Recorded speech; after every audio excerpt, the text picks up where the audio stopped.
is there. सदस्यगण, budget के बाद राज्यपाल अभिभाषण में आपको पर्याप्त दूंगा। मेरा आपसे निवेदन है, नहीं माननीय अखिलेश जी, आपने संसद की मर्यादा को आप बना के रखे हैं। कभी बजट भाषण के अंदर इस तरीके का नहीं हुआ, ये उचित नहीं है, ये उचित नहीं है।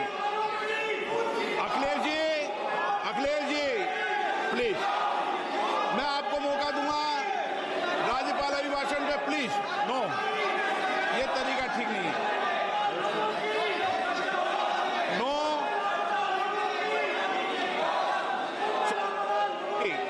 राज्यपाल अभिभाषण पे चर्चा होगी। नो तरीका। Honorable Speaker, I present the budget for 25-26. This budget continues our government's efforts to A. Accelerate growth, B. Secure inclusive development, C. Invigorate private sector investments, D. Uplift household sentiments, and E. Enhance spending power of India's rising middle class. Together, we embark on a journey to unlock our nation's tremendous potential for greater prosperity and global positioning under the leadership of Honorable Prime Minister Shri Narendra Modi. As we complete the first quarter of the 21st century, continuing geopolitical headwinds suggest lower global economic growth over the medium term. However, our aspiration for a Vikasit Bharat inspires us, and the transformative work we have done during our government's first 2 terms guides us to march forward resolutely. Our economy is the fastest growing among all major economies.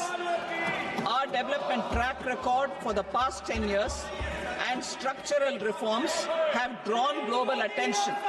Confidence in India's capability and potential has only grown in this period. We see the next 5 years as a unique opportunity to realize Sabka Vikas, stimulating balanced growth of all regions. The great Telugu poet and playwright Gurujada Apparao had said, "Deshamante matti kadoy, deshamante manushuloy," meaning a country is not just its soil, a country is its people.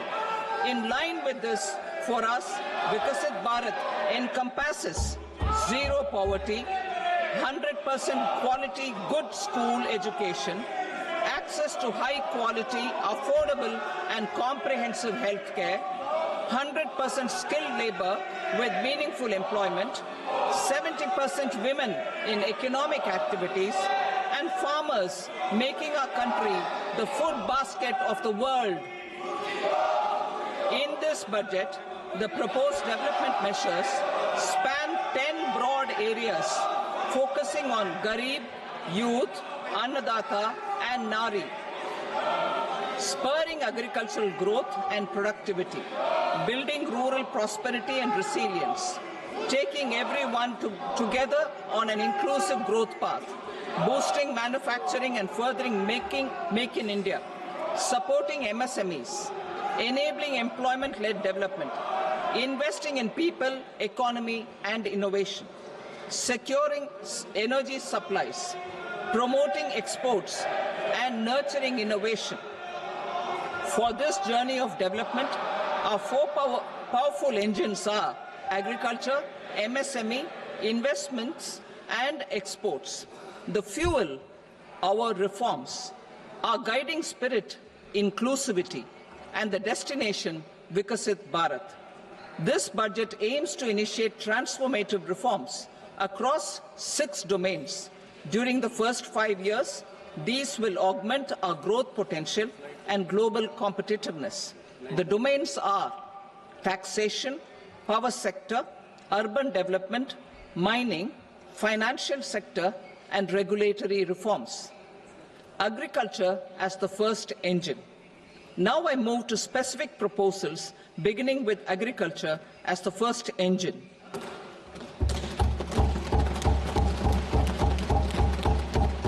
Prime Minister Dhan Dhanya Krishi Yojana, Developing Agri-Districts Program. Motivated by the success of the Aspirational District Program, our government will undertake a Prime Minister Dhan Dhanya Krishi Yojana in partnership with states. Through the convergence of existing schemes and specialized measures, the program will cover 100 districts with low productivity, moderate crop intensity, and below average credit parameters. It aims to 1. Enhance agricultural productivity, 2.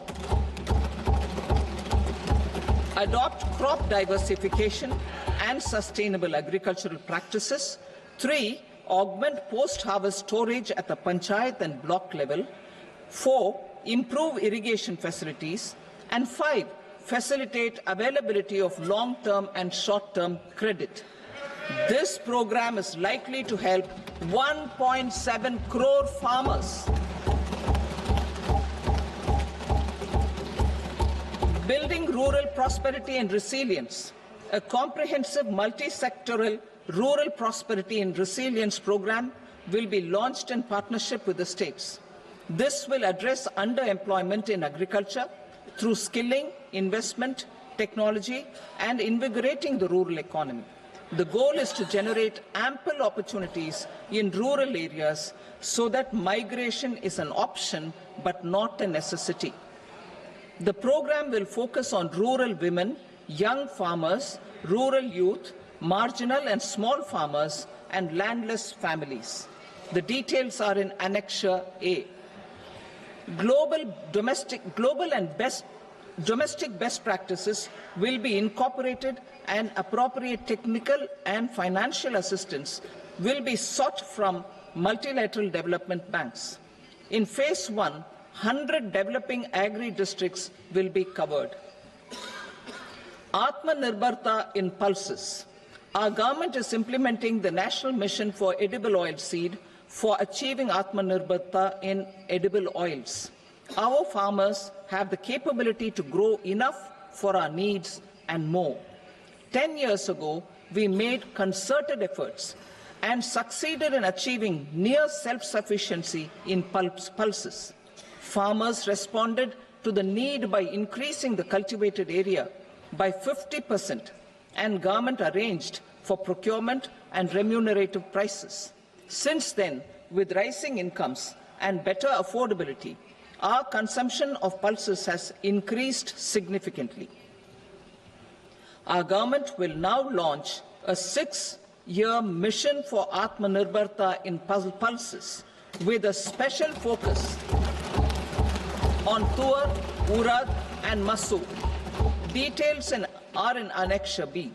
Central agencies such as NAFED and NCCF will be ready to procure these 3 pulses as much as offered during the next 4 years from farmers who register with these agencies and enter into agreements.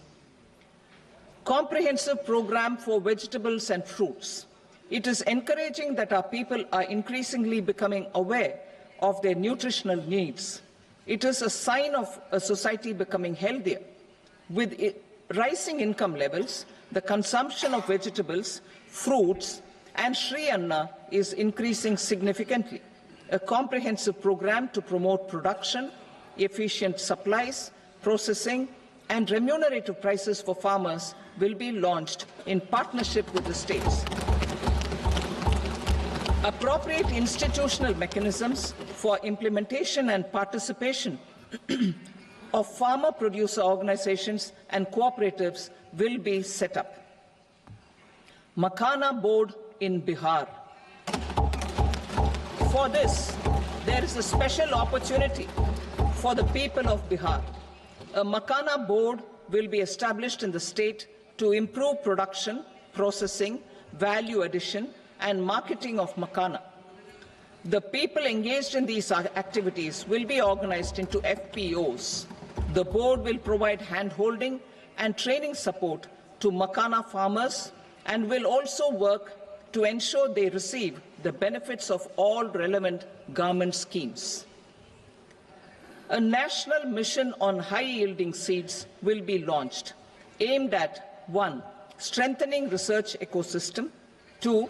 Targeted development and propagation of seeds with high yield, pest resistance, and climate resilience, and 3. Commercial availability of more than 100 seed varieties released since July 2024.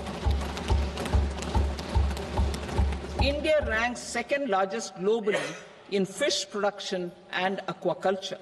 Seafood exports are valued at 60,000 crore rupees.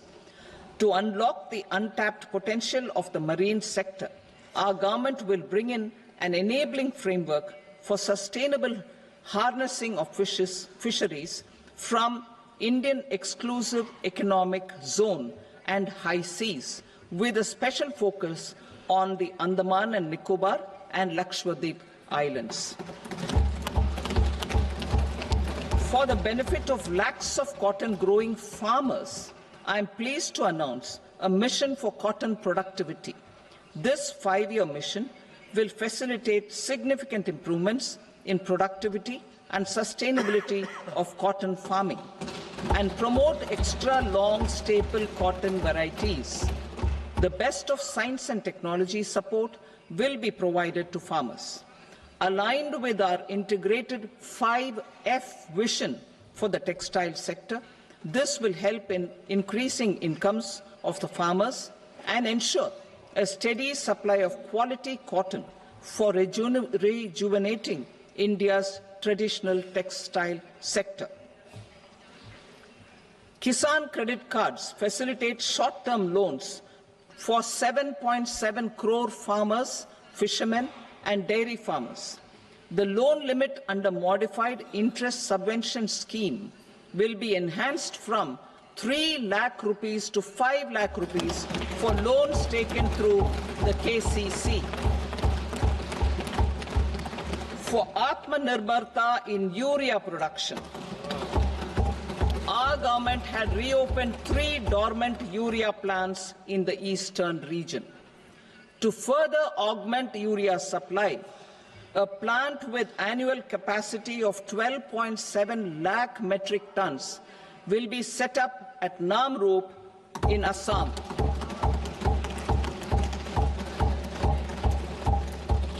India Post, with 1.5 lakh rural post offices, complemented by the India Post Payment Bank and a vast network of 2.4 lakh Dak Sevaks, will be repositioned to act as a catalyst for the rural economy.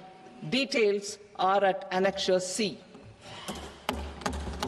India Post will also be transformed as a large public logistics organization. This will meet the rising needs of Vishwakarmas, new entrepreneurs, women, self-help groups, MSMEs, and the large business organizations.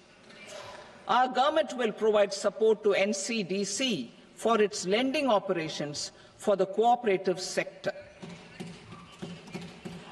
MSMEs as the second engine.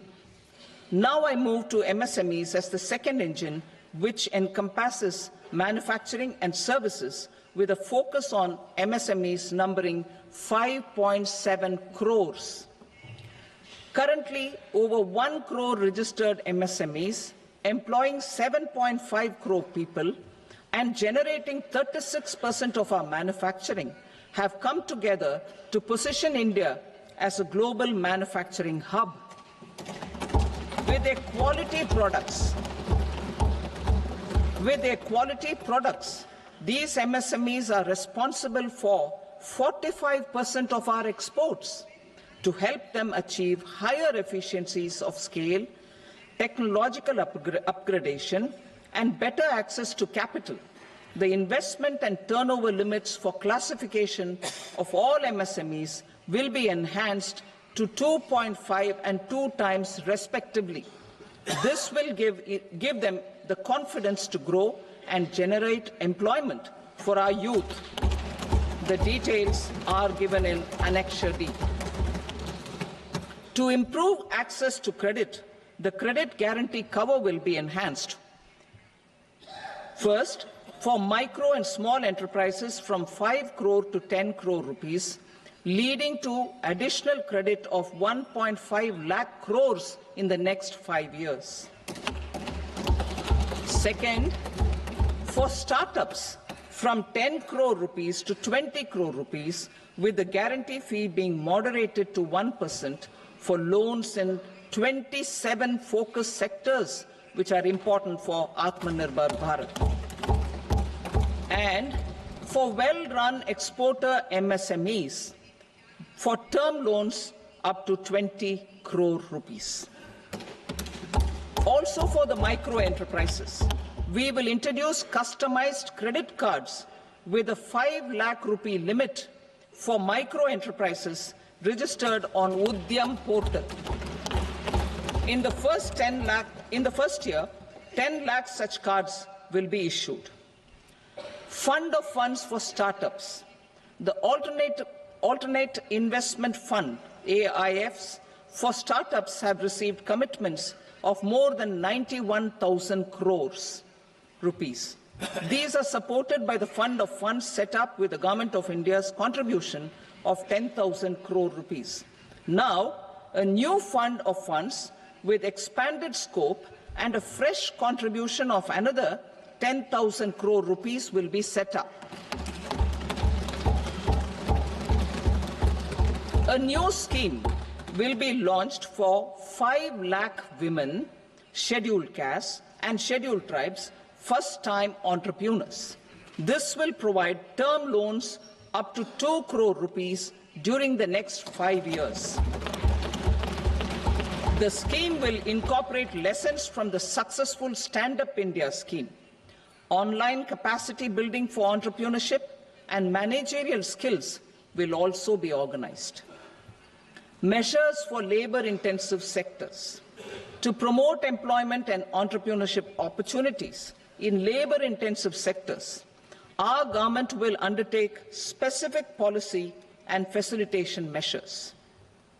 To enhance the productivity, quality, and competitiveness of India's footwear and leather sector, a focused product scheme will be implemented.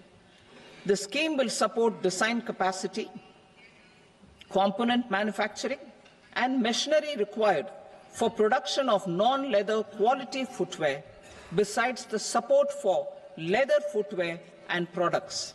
The scheme is expected to facilitate employment for 22 lakh persons, generate over 4 lakh crore rupees, and exports of over 1.1 lakh crore rupees.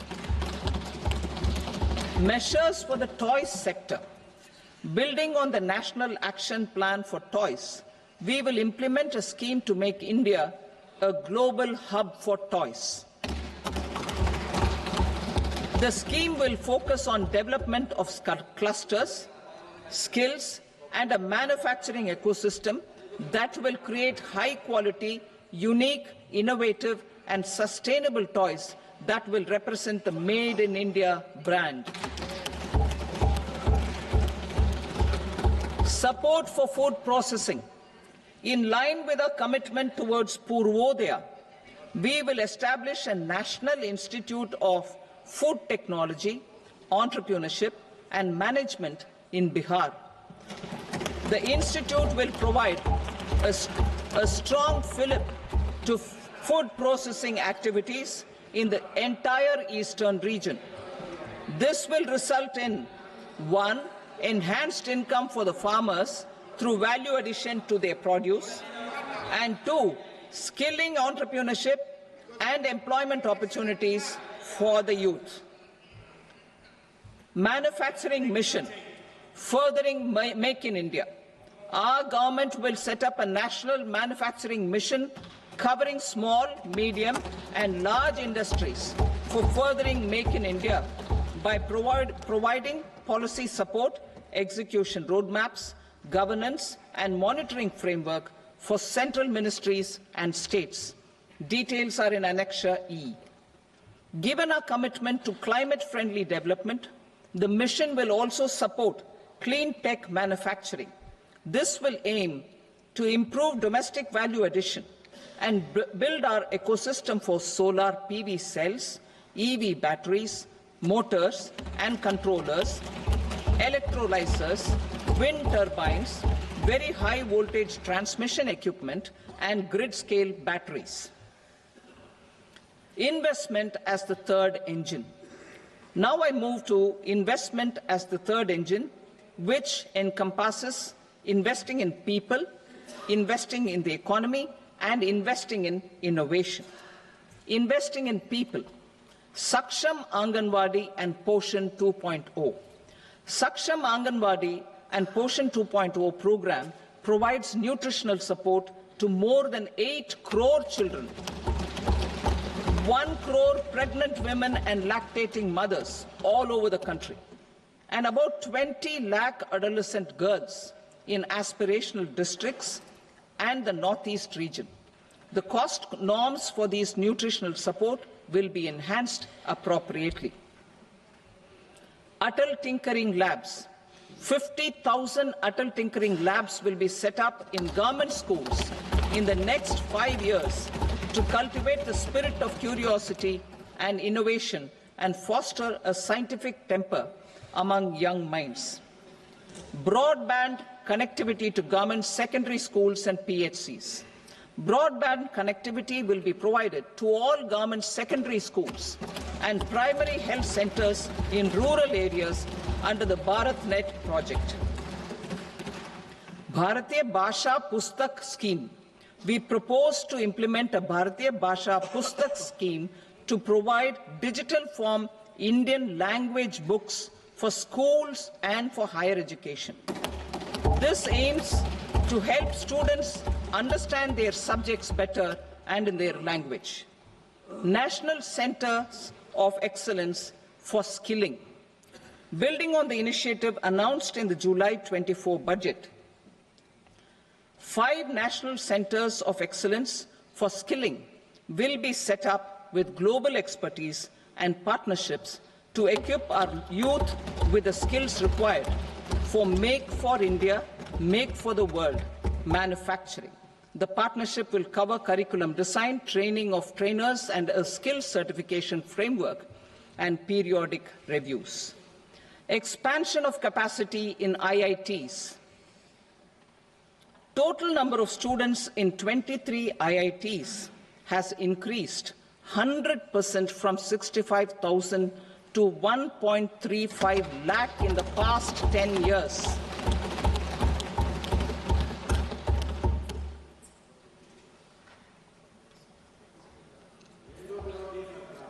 Additional infrastructure will be created in the 5 IITs started after 2014 to facilitate education for 6,500 more students. Hostel and other infrastructure capacity at IIT Patna will also be expanded.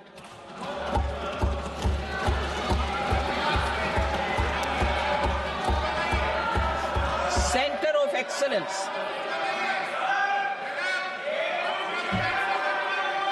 Center of Excellence in AI for Education.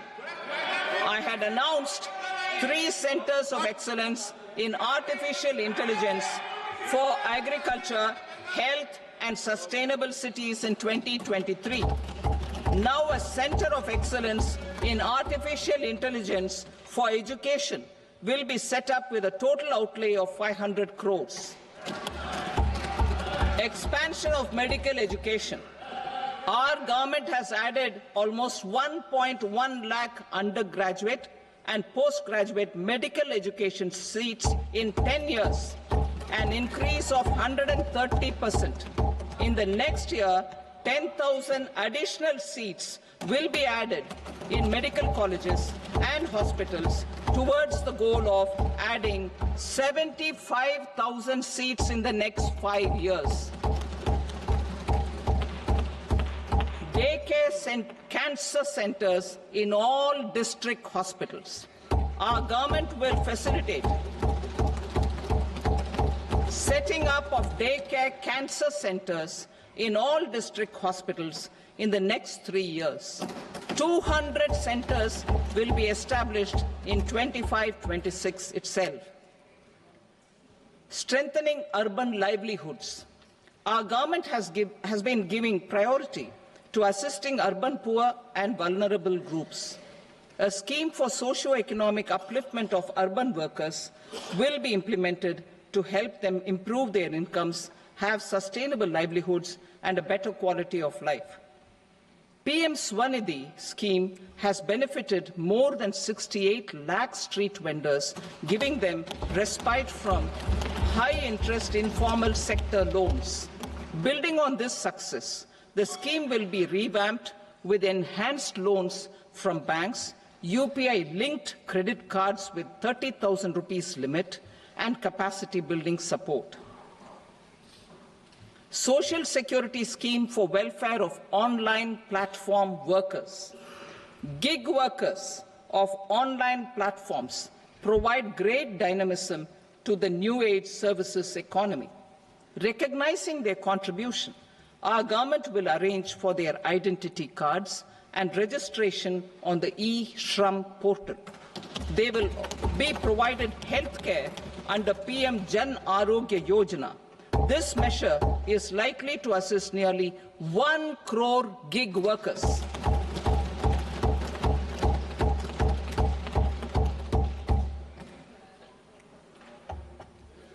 Investing in the economy. Public-private partnership in infrastructure. Each infrastructure-related ministry will come up with a 3-year pipeline of projects that can be implemented in PPP mode.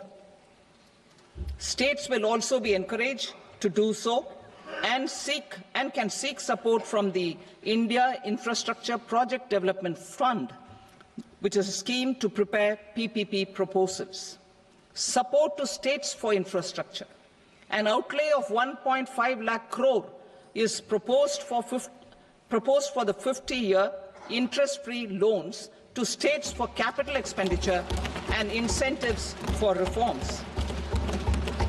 Building on the success of the first asset monetization plan announced in 2021, the second plan for 2025 to 30 will be launched to plow back capital of 10 lakh crore in new projects. Regulatory and fiscal measures will be fine-tuned to support the plan. Jal Jeevan Mission. Since 2019, 15 crore households representing 80% of India's rural population have been provided access to portable tap water connections. To achieve 100% coverage, I am pleased to announce the extension of this mission until 2028 with an enhanced total outlay. The mission's focus will be on the quality of infrastructure and O&M of rural piped water supply schemes through Jan Bhagidari. A separate MOU or separate MOUs will be signed with the states and union territories to ensure sustainability and citizen-centric water services delivery. Urban sector reforms. Building on the July budget proposals, urban sector reforms related to governance, municipal services, urban land and planning will be incentivized. Urban Challenge Fund. The government will set up an Urban Challenge Fund of 1 lakh crore rupees to implement the proposals for cities as growth hubs, creative redevelopment of cities, and for water and sanitation purposes announced in the July budget. This fund will finance up to 25% of the cost of bankable projects, with a stipulation that at least 50% of the cost is funded from bonds, bank loans, and PPPs. An allocation of 10,000 crore is proposed in 2025-26. Power sector reforms. We will incentivize electricity distribution reforms and augmentation of intra-state transmission capacity by states. This will improve financial health and capacity of electricity companies. Additional borrowing of 0.5% of GSDP will be allowed to states contingent on these reforms. Nuclear energy mission for Vikasit Bharat. Development of at least 100 gigawatt of nuclear energy by 2047 is essential for our energy transition efforts. For an active partnership with the private sector towards this goal, amendments to the Atomic Energy Act and the Civil Liability for Nuclear Damage Act will be taken up. A nuclear energy mission for research and development of small modular reactors with an outlay of 20,000 crore will be set up. At least 5 indigenously developed small modular reactors will be operationalized by 2033. Shipbuilding. The shipbuilding financial assistance policy will be revamped to address cost disadvantages. This will also include credit notes for shipbreaking in Indian yards to promote the circular economy. Large ships above a specified size will be included in the infrastructure harmonized master list. Shipbuilding clusters will be facilitated to increase the range, categories and capacity of ships. This will include additional infrastructure, facilities, skilling and technology to develop the entire ecosystem. Maritime Development Fund. For long-term financing for the maritime industry, a Maritime Development Fund with a corpus of 25,000 crore rupees will be set up. This will be for distributed support and promoting competition. This will have up to 49% contribution by the government, and the balance will be mobilized from ports and from private sector. UDAN regional connectivity schemes. UDAN has enabled 1.5 crore middle-class people to meet their aspirations for speedier travel. The scheme has connected 88 airports, and operationalized 619 routes. Inspired by that success, a modified UDAN scheme will be launched to enhance regional connectivity to 120 new destinations and carry 4 crore passengers in the next 10 years. 4 crore additional passengers in the next 10 years. The scheme will also support helipads and smaller airports in hilly, aspirational and northeast regional districts. Greenfield airports will be facilitated in Bihar to meet the future needs of the state. These will be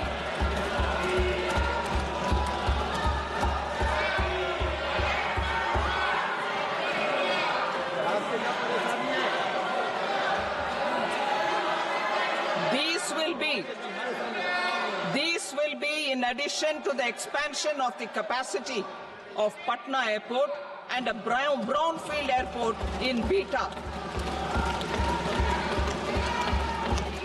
Western Kosi Canal project in Mithilanchal.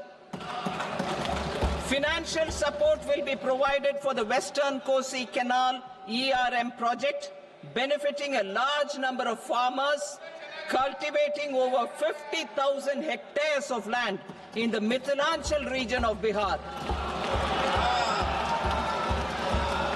Mining sector reforms.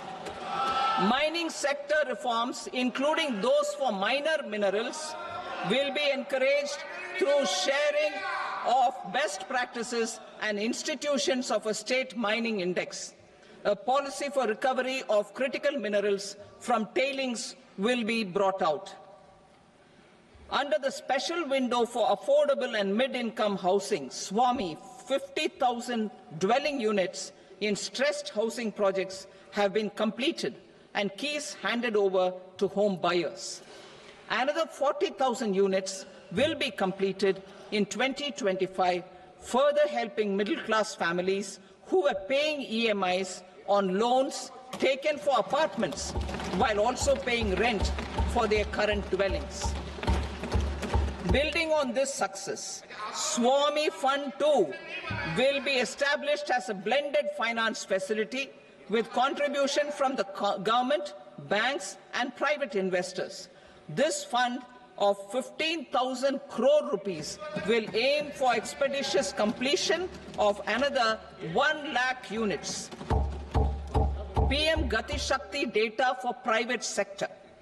For furthering PPPs and assisting the private sector in project planning, access to relevant data and maps from the PM Gati Shakti portal will be provided. Tourism for employment-led growth. Top 50 tourist destination sites in the country will be developed in partnership with states through a challenge mode. Land for building key infrastructure will have to be provided by the states. Hotels in these destinations will be included in the infrastructure harmonized list. The following measures will be taken for facilitating employment-led growth: organizing intensive skill development programs for our youth, including in institutes of hospitality management, providing mudra loans for homestays, improving ease of travel and connectivity to tourist destinations, providing performance-linked incentives to states for effective destination management, including tourist amenities, cleanliness and marketing efforts, and introducing streamlined e-visa facilities along with visa fee waivers for certain tourist groups. Continuing with the emphasis on places of spiritual and religious significance, in the July budget, there will be a special focus on destinations related to the life and times of Lord Buddha. Medical tourism and heal in India. Medical tourism and heal in India will be promoted in partnership with the private sector, along with capacity building and easier visa norms. Investing in innovation. To implement private sector-driven research, development and innovation initiatives announced in the July budget, I am now allocating 20,000 crore rupees for this purpose. A deep tech fund of funds will also be explored to catalyze the next generation startups as a part of this initiative. In the next 5 years, under the PM Research Fellowship Scheme, we will provide 10,000 fellowships for technological research in IITs and IISc with enhanced financial support. The second gene bank with 10 lakh germplasm lines will be set up for future food and nutritional security. This will provide conservation support to both public and private sectors for genetic resources. We will start a national geospatial mission to develop foundational geospatial infrastructure and data. Using PM Gati Shakti, this mission will facilitate modernization of land records, urban planning, and design of infrastructure projects. A Gyan Bharatam mission for survey, documentation, and conservation of our manuscript heritage with academic institutions, museums, libraries, and private collectors will be undertaken to cover more than 1 crore manuscripts. We will set up a national digital repository of Indian knowledge systems for knowledge sharing. Now I move to exports as the fourth engine. We will set up an export promotion mission with sectoral and ministerial targets driven jointly by the Ministries of Commerce, MSME and Finance.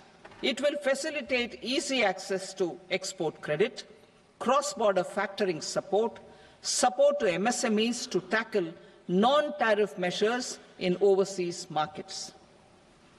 A digital public infrastructure, Bharat Trade Net, for international trade will be set up as a unified platform for trade documentation and financing solutions. This will complement the Unified Logistics Interface platform. The BTN will be aligned with international practices. Support will be provided to develop domestic manufacturing capacities for our economy's integration with global supply chains. Sectors will be identified based on objective criteria. Facilitation groups with participation of senior officers and industry representatives will be formed for select products and supply chains. Through this, there are huge opportunities related to Industry 4.0, which needs high skills and talent. Our youth have both. Our government will support the domestic electronic equipment industry to leverage this opportunity for the benefit of our youth. A national framework will be formulated as guidance to states for promoting global capability centers in emerging Tier 2 cities. This will suggest measures for enhancing availability of talent and infrastructure, building bylaw reforms, and mechanisms for collaboration with industry. Our government will facilitate upgradation of infrastructure and warehousing for air cargo, including high-value perishable horticultural produce. Cargo screening and customs protocol will be streamlined and made user-friendly. Reforms as the fuel. Over the past 10 years, our government has implemented several reforms for convenience of taxpayers, such as faceless assessment, 2, taxpayer charter, 3, faster returns, 4, almost 99% returns being on self-assessment, and 5, Vivad Se Vishwas scheme.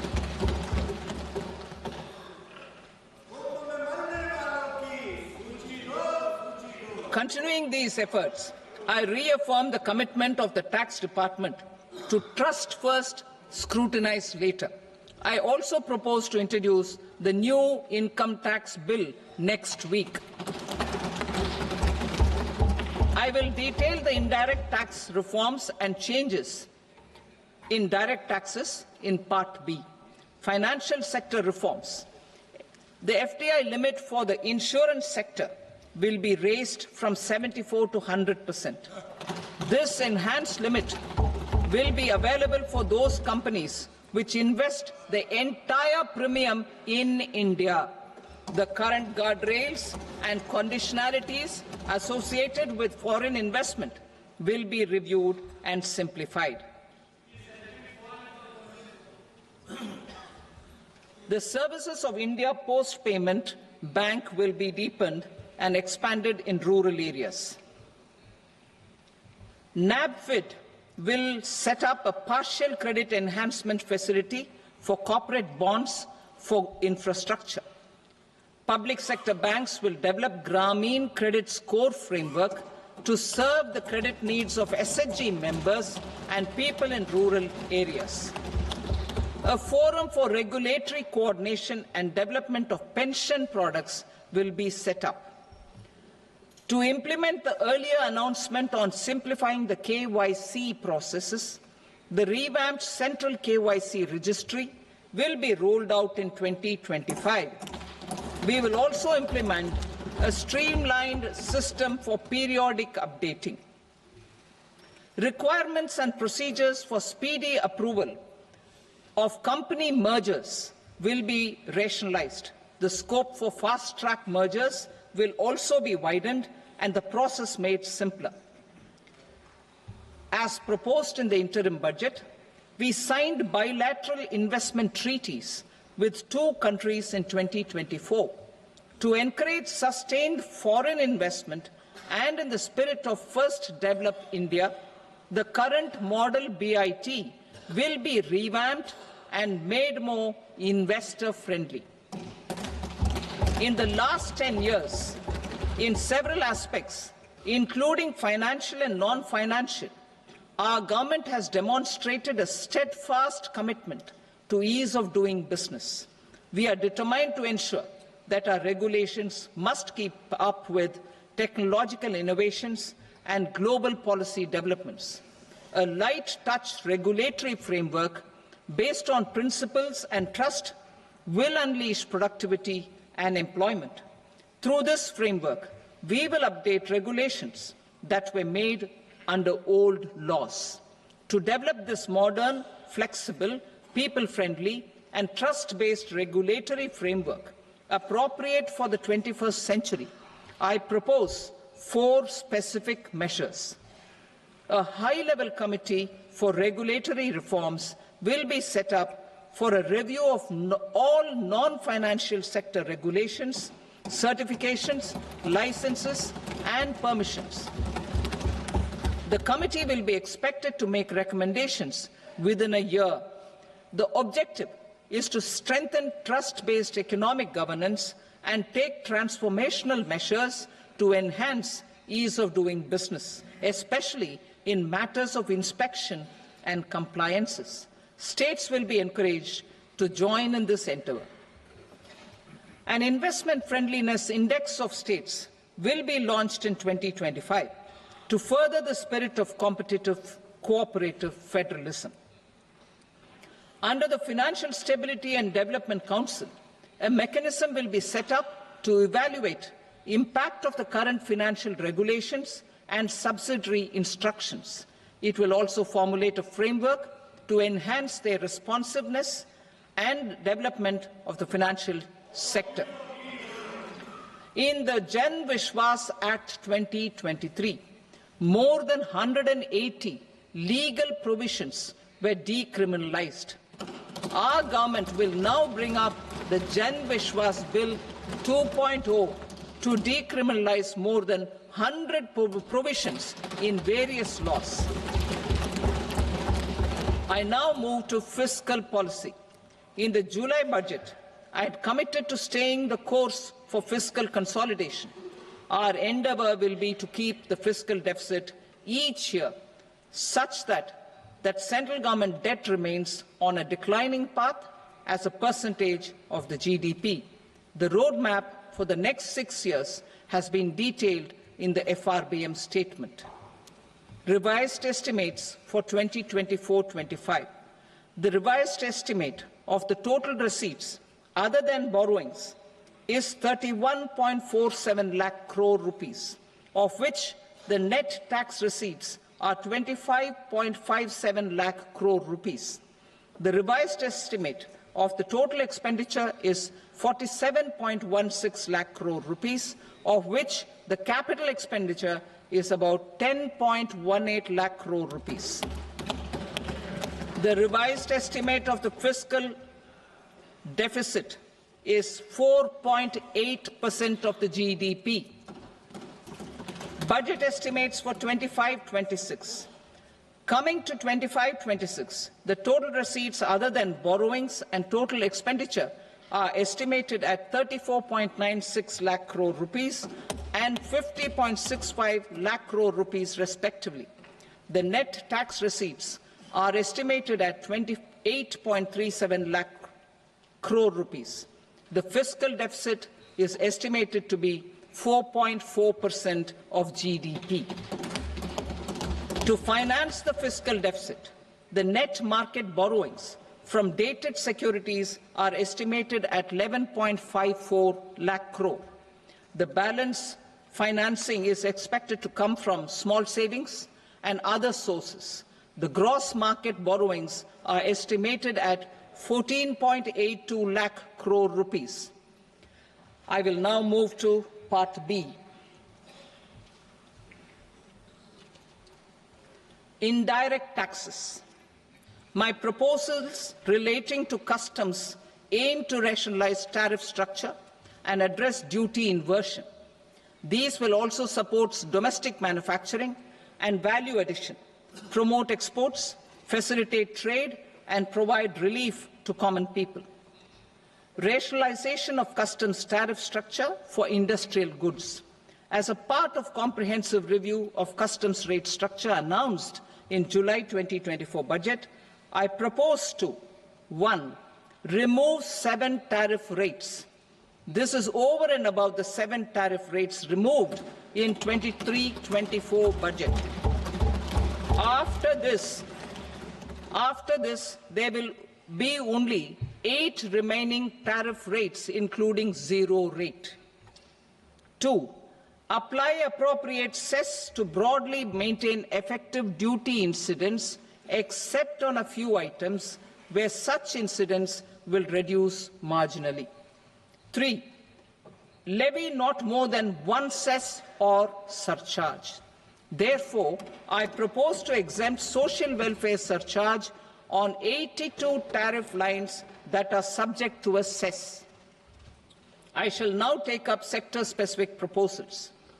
To provide relief to patients, particularly those suffering from cancer, rare diseases, and other severe chronic diseases, I propose to add 36 life-saving drugs and medicines to the list of medicines fully exempted from basic custom duty.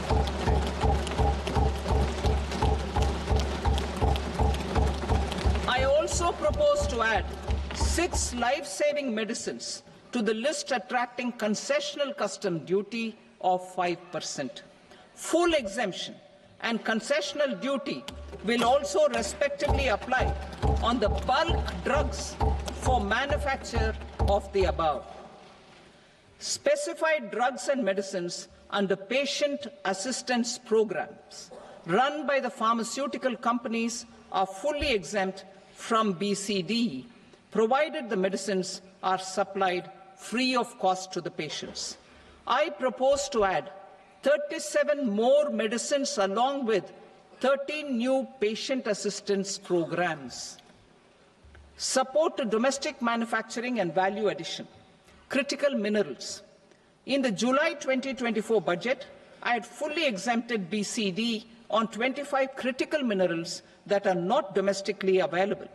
I had also reduced BCD of 2 other such minerals to provide a major fillip to their processing, especially by MSMEs. Now, I propose to fully exempt cobalt powder and waste, the scrap of lithium-ion battery, lead, zinc, and 12 more critical minerals. This will help secure their availability for manufacturing in India and promote more jobs for our youth. To promote domestic production of technical textile products such as agro-textiles, medical textiles, and geotextiles at competitive prices, I propose to add 2 more types of shuttle-less looms to the list of fully exempted textile machinery. I also propose to revise the BCD rate on knitted fabrics covered by 9 tariff lines from 10 or 20 to 20% or 115 rupees per kg, whichever is higher. Electronic goods. In line with our Make in India policy and to rectify inverted duty structure, I propose to increase the BCD on interactive flat panel display from 10% to 20% and reduce the BCD to 5% on open cell and other components. In 23-24 budget, for the manufacture of open cells of LCD, LED TVs, I had reduced the BCD on parts of open cells from 5% to 2.5%. To further boost the manufacture of such open cells, the BCD on these parts will now stand exempted. Lithium-ion battery. To the list of exempted capital goods, I propose to add 35 additional capital goods for EV battery manufacturing and 28 additional capital goods for mobile phone battery manufacturing. This will boost domestic manufacture of lithium-ion batteries, both for mobile phones and for electric vehicles. Shipping sector. Considering that shipbuilding has a long gestation period, I propose to continue the exemption of BCD on raw materials, components, consumables, or parts for the manufacture of ships for another 10 years.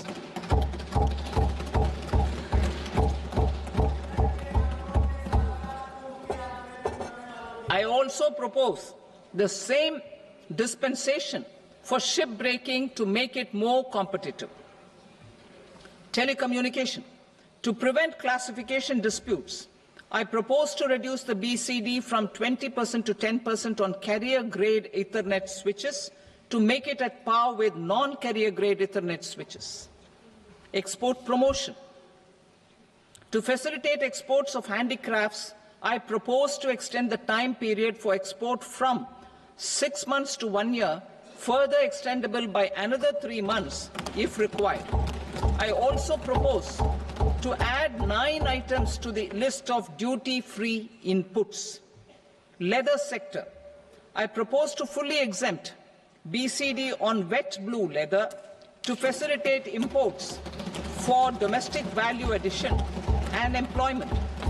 I also propose to exempt crust leather from 20% export duty to facilitate exports by small tanners. Marine products. To enhance India's competitiveness in the global seafood market, I propose to reduce BCD from 30% to 5% on frozen fish paste, surimi, for manufacture and export of its analog products.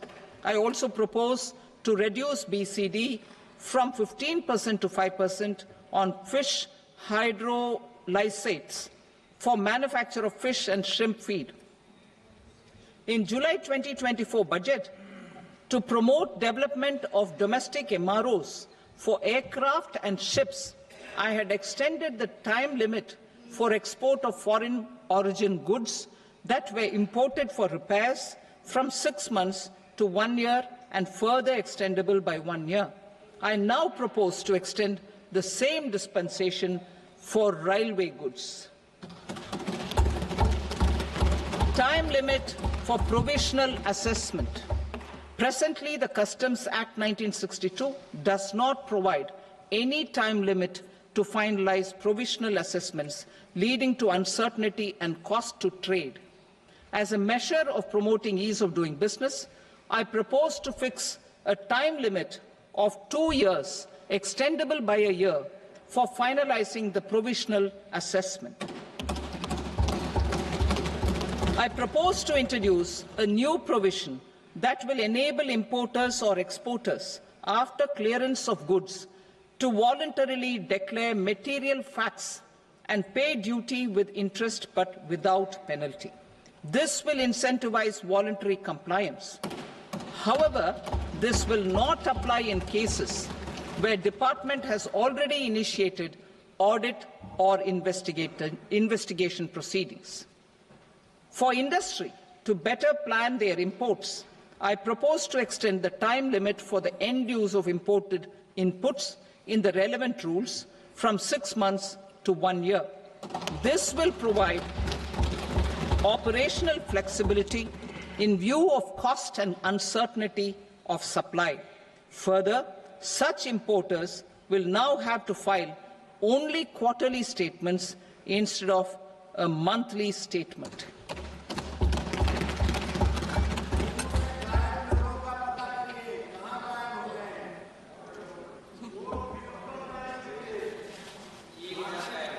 I now come to my direct tax proposals. In Part A, I have briefly underlined taxation reforms as one of key reforms to realize our vision of Vikasit Bharat. In respect of criminal law, our government had earlier ushered in Bharatiya Nyaya Sanhita, replacing Bharatiya Danda Sanhita.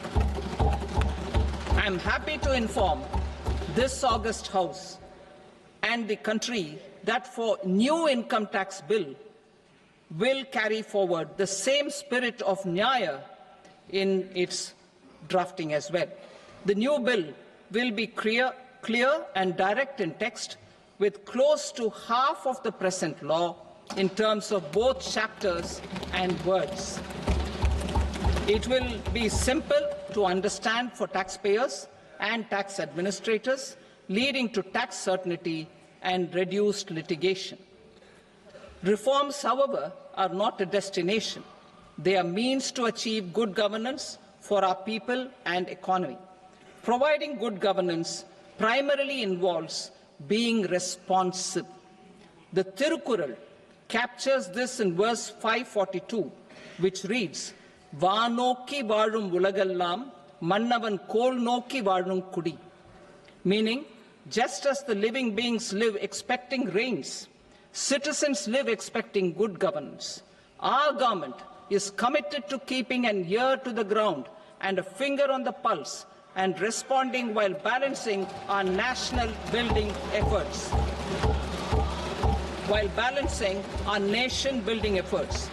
The following measures will detail just how our government will, under the guidance of PM Modi, has taken steps to understand and address.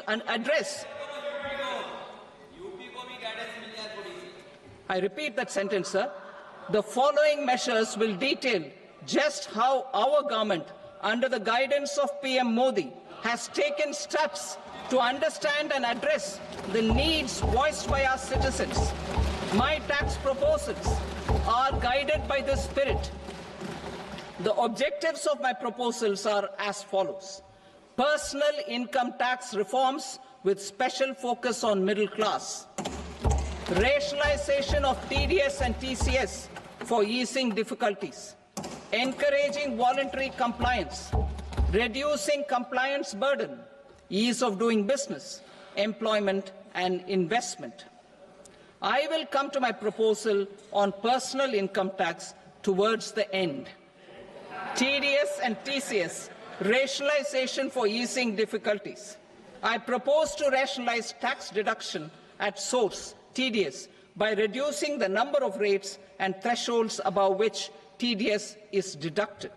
Further, threshold amounts for tax deduction will be increased for better clarity and uniformity. The limit for tax deduction on interest for senior citizens is being doubled from the present 50,000 rupees to 1 lakh rupees. Similarly, the annual limit of 2.40 lakh rupees for TDS on rent is being increased to 6 lakh rupees. This will reduce the number of transactions liable to TDS, thus benefiting small taxpayers receiving small payments. The threshold to collect tax at source, the TCS, on remittances under RBI's liberalized remittance scheme, the LRS, is proposed to be increased from 7 lakh to 10 lakhs. I also propose to remove TCS on remittances for education purposes, where such remittances is out of a loan taken from a specified financial institution. Both TDS and TCS are being applied on any transaction related to sale of goods. To prevent such compliance difficulties, I propose to omit the TCS. I also propose that the provisions of the higher TDS deduction will now apply only in non-PAN cases. In July 2024, the delay for payment of TDS up to the due date of filing statement was decriminalized. I propose to provide the same relaxation to TCS provisions as well. The government under the leadership of Prime Minister Modi believes in Sabka Saath, Sabka Vikas, Sabka Vishwas and Sabka Prayas. In line with this, we brought in updated return facility in 2022 for voluntary compliance by taxpayers who had omitted to report their correct income. Our trust in taxpayers was proved right. Nearly 90 lakh taxpayers voluntarily updated their incomes by paying additional tax. Taking this trust further, I now propose to extend the time limit to file updated returns for any assessment year from the current limit of 2 years to 4 years. I propose to reduce the compliance burden for small charitable trusts and institutions by increasing their period of registration from 5 years to 10 years. It is also proposed that disproportionate consequences do not arise for minor defaults such as incomplete applications filed by charitable entities.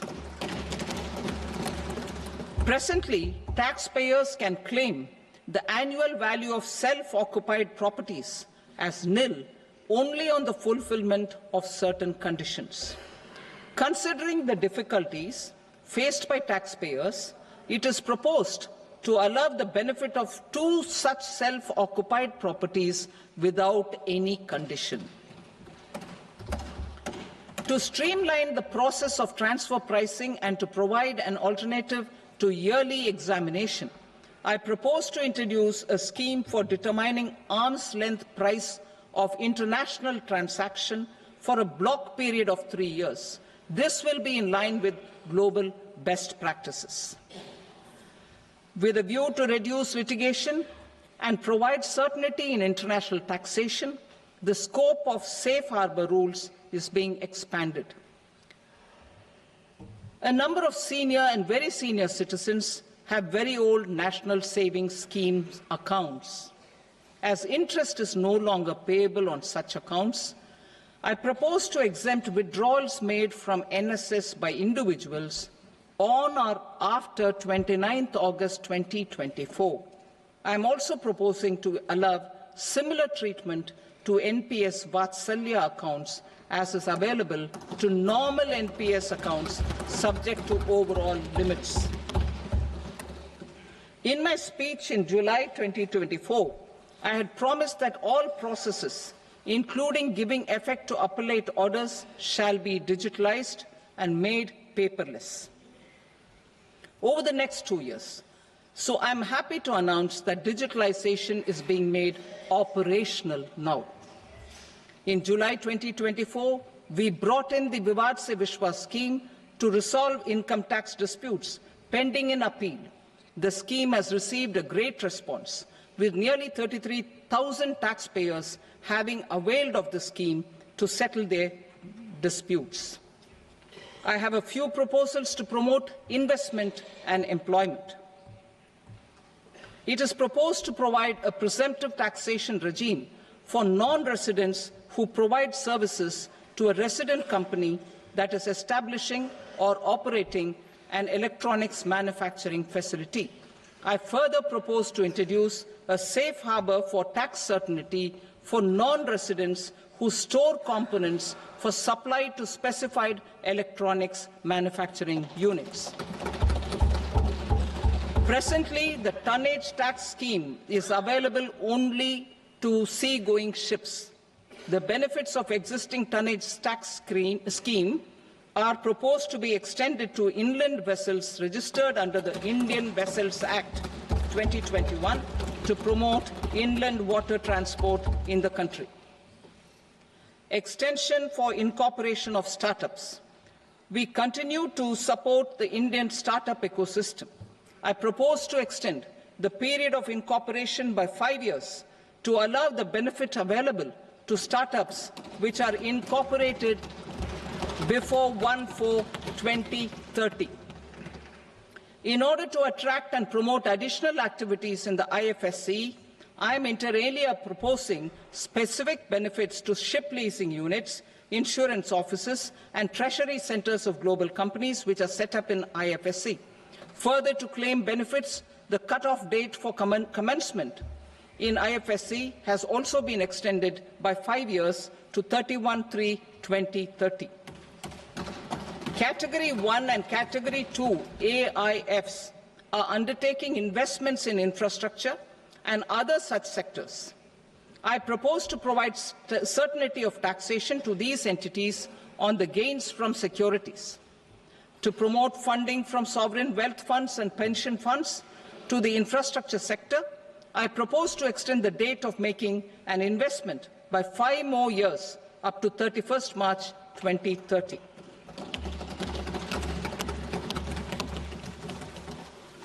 Personal income tax reforms with special focus on middle class.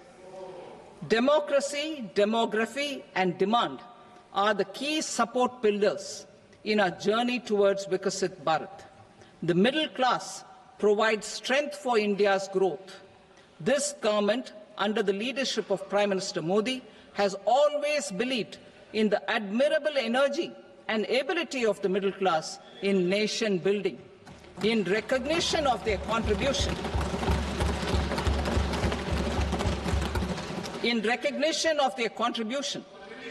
we have periodically reduced their tax burden. Right after 2014, the nil tax slab was raised to 2.5 lakhs of rupees, which was further raised to 5 lakh rupees in 2019 and to 7 lakh rupees in 2023. This is reflective of our government's trust on the middle-class taxpayers. I am now happy to announce that there will be no income tax payable up to income of 12 lakh rupees.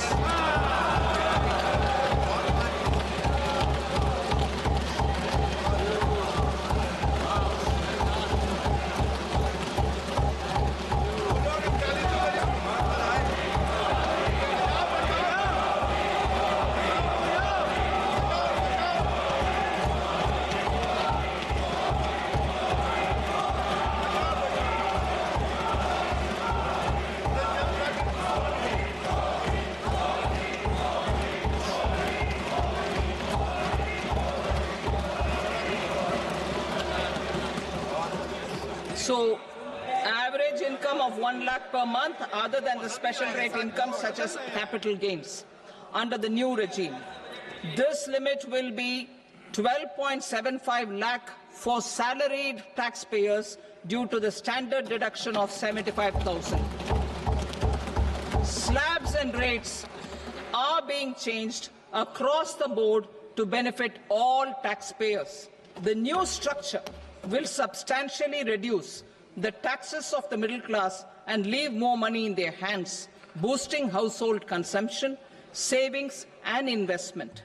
In the new tax regime, I propose to revise tax rate structures as follows: 0 to 4 lakh rupees nil, 4.8 lakh rupees to 4 to 8 lakh rupees 5%, 8 to 12 lakh rupees 10%, 12 to 16 lakh rupees 15%, 16 to 20 lakh rupees 20%, 20 to 24 lakh rupees 25%, and above 24 lakh rupees 30%.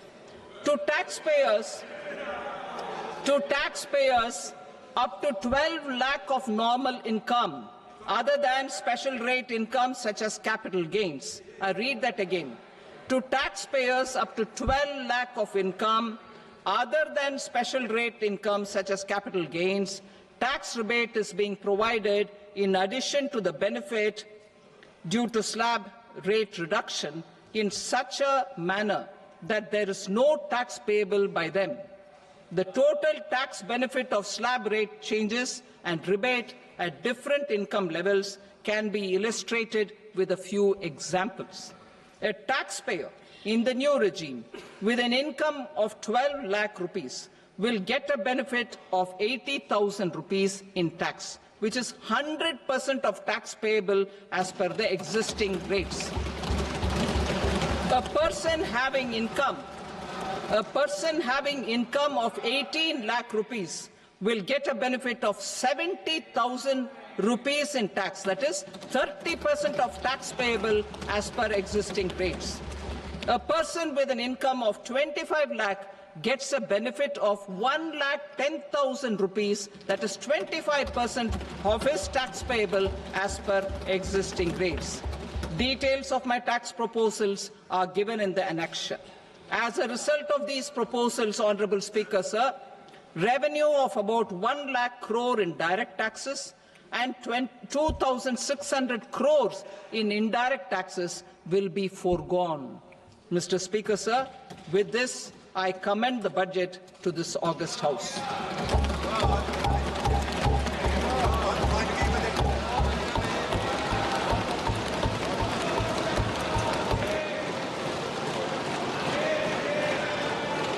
Item number 2, Srimati Nirmala Sitharaman. Sir, with your permission, I rise to lay on the table the following statements under Section 3(1) of the Fiscal Responsibility and Budget Management Act 2003. Medium-term fiscal policy cum fiscal policy strategy statement and macroeconomic framework statement. Item number 3, Srimati Nirmala Sitharaman. Sir, with your permission, I rise to move for leave to introduce the Finance Bill 2025. प्रश्न ये है कि विधेयक को पुनर्स्थापित करने की अनुमति प्रदान की जाए। जो सदस्य इसके पक्ष में हाँ गए, जो सदस्य विरोध में ना गए, मेरे विचार में निर्णय हाँ वालों के पक्ष में हुआ, हाँ वालों के पक्ष में अनुमति प्रदान की जाती है। माननीय मंत्री जी, अब विधेयक को पुनर्स्थापित करें। Sir, I introduce the bill. Thank you. सभा की कार्रवाई सोमवार दिनांक 3 फरवरी 2025 को प्राप्त 11 बजे तक के लिए स्थगित की जाती है।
Right. Hello, everyone. All right, it's fantastic to be back here in India and back here in Bengaluru. It's always unbelievable to come back and see the energy and the excitement, especially at a time like this. You know, we're perhaps entering this next phase where we're going to go from talking about AI and admiring some of the new capabilities, whether they're in infrastructure or in models, to doing things.